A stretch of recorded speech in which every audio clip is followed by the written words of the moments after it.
I'm Lorna, and today I have a story called The Great Pig Escape by Eileen Cristello.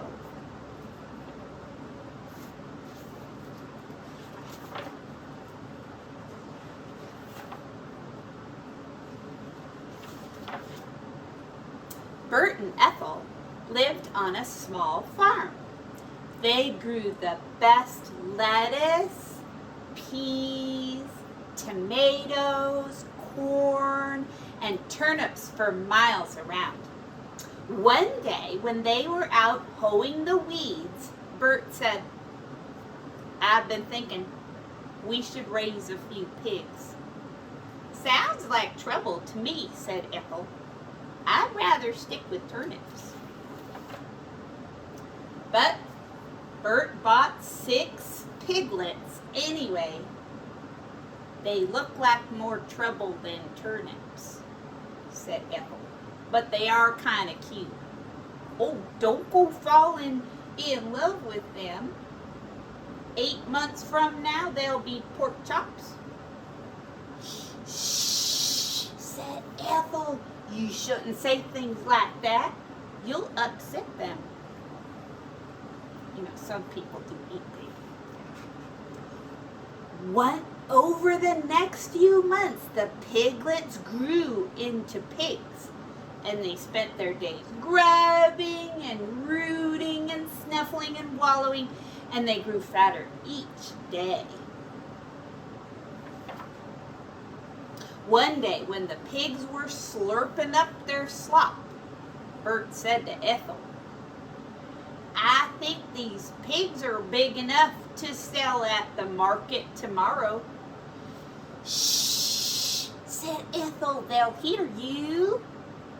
Sure enough, the pigs stopped slurping. "Oink," said one. "Oink," said another. That night, there was a lot of oinking in the pig pen. "What's gotten into those pigs?" grumbled Bert.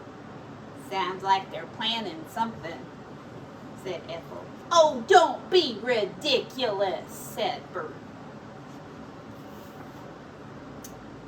The next morning, the pigs ran this way, they ran that way, they oinked, they squealed, they shrieked.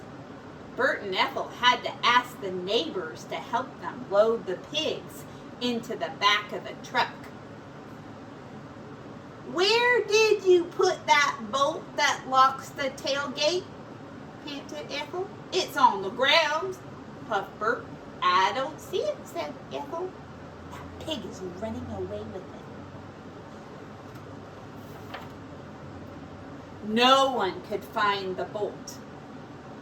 They had to tie the tailgate together with rope. Then Bert and Ethel got into the truck, rolled up their windows, and turned on the radio so that they couldn't hear the oinking and the squealing and the shrieking. They also couldn't hear the pigs chewing on the rope. As they bumped and rattled down the road toward town, the rope snapped and the tailgate flew open. But Bert and Ethel did not notice. At the edge of town, Bert and Ethel stopped for gas at Thelma's garage. The radio was still rocking and rolling and wailing, and the pigs were still oinking and squealing. No one even noticed the 2 pigs that scrambled from the back of the truck and scooted under a nearby fence. Bert and Ethel made another quick stop at the food co-op for sodas and sandwiches.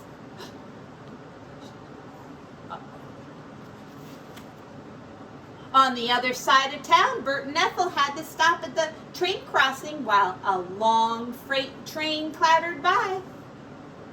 "It's gonna take all day to get these pigs to market," said Bert.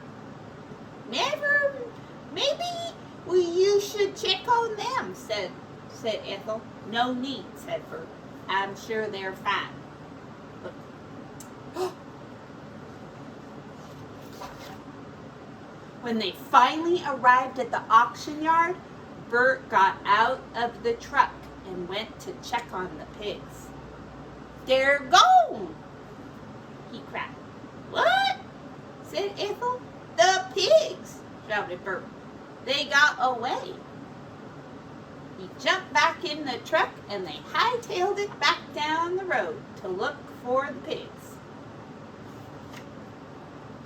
At the railroad crossing, Bert and Ethel saw two hitchhikers. They're going to Florida. Have you seen any pigs around here? Called Ethel. The two hitchhikers grunted and shook their heads from side to side. Bert and Ethel tore into town and parked the truck. No one at the food co-op or at Rose's second-hand clothes had seen any pigs. But I'd like to find the person who took the clothes off my sidewalk display, said Rose. Bert and Ethel searched up and down Main Street. They asked everyone they saw, have you seen our pigs? Ethel stopped at Thelma's garage. I haven't seen any pigs, Thelma said, but someone just stole the wash off my line, including my favorite dress with the purple flowers.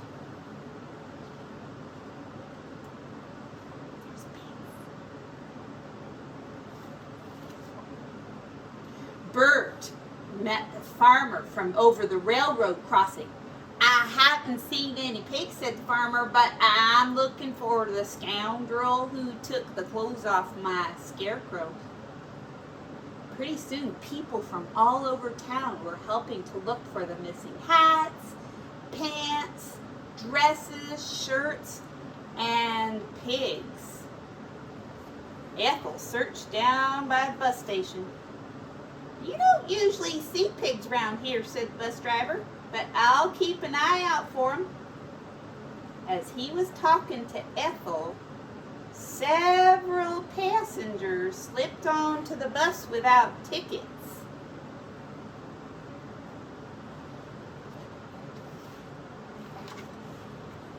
No one could find the hats, pants, dresses, shirts, or pigs. How can 6 pigs just disappear? Growled Bert. I told you they were planning something, said Ethel. Impossible, said Bert. They're only pigs.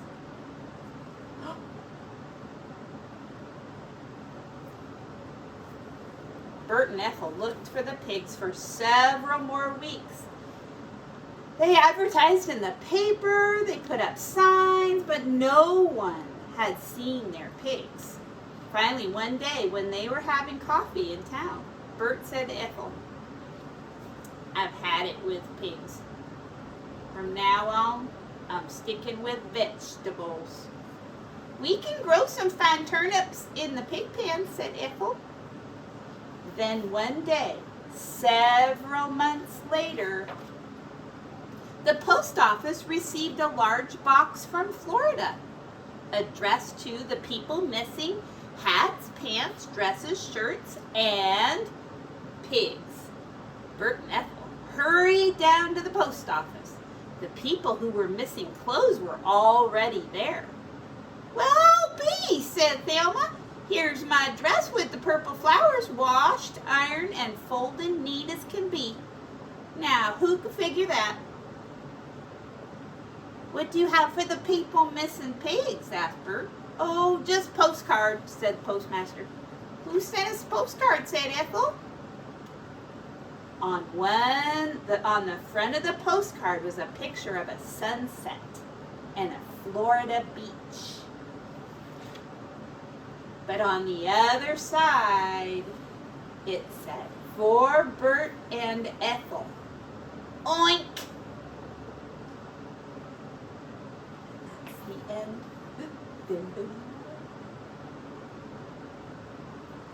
And that's called The Great Pig Escape.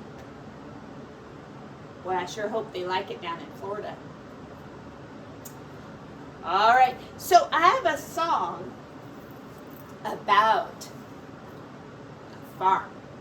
Do you remember we were doing this farm song? Let's get it going. So you kind of have to bounce a little bit because we're going on a ride, like we're going to Grandpa's house. Here we go. Down on Grandpa's farm there is a big pink pig. Down on Grandpa's farm there is a big pink pig. The pig, she makes a sound like this. Oink, oink. The pig, she makes a sound like this. Oink, oink. Oh, we're on our way on our way to Grandpa's farm. We're on our way on our way to Grandpa's farm. Oh, down on Grandpa's farm there is a black and white horse. Down on Grandpa's farm there is a black and white horse. The horse, she makes a sound like this. Nee! The horse, she makes a sound like this. Nee! Oh, we're on our way on our way to Grandpa's farm. We're on our way on our way to Grandpa's farm. Oh, down on Grandpa's farm there is a big brown cow. Down on Grandpa's farm there is a big brown cow. The cow, she makes a sound like this. Moo, moo. The cow, she makes a sound like this. Moo, moo. Oh, we're on our way on our way to Grandpa's farm. We're on our way on our way to Grandpa's farm. Oh, down on Grandpa's farm there is a big fluffy sheep. Down on Grandpa's farm there is a big fluffy sheep. The sheep, she makes a sound like this.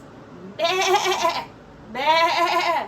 The sheep, she makes a sound like this. Bah. Oh, we're on our way on our way to Grandpa's farm. We're on our way on our way to Grandpa's farm. All right, see you soon.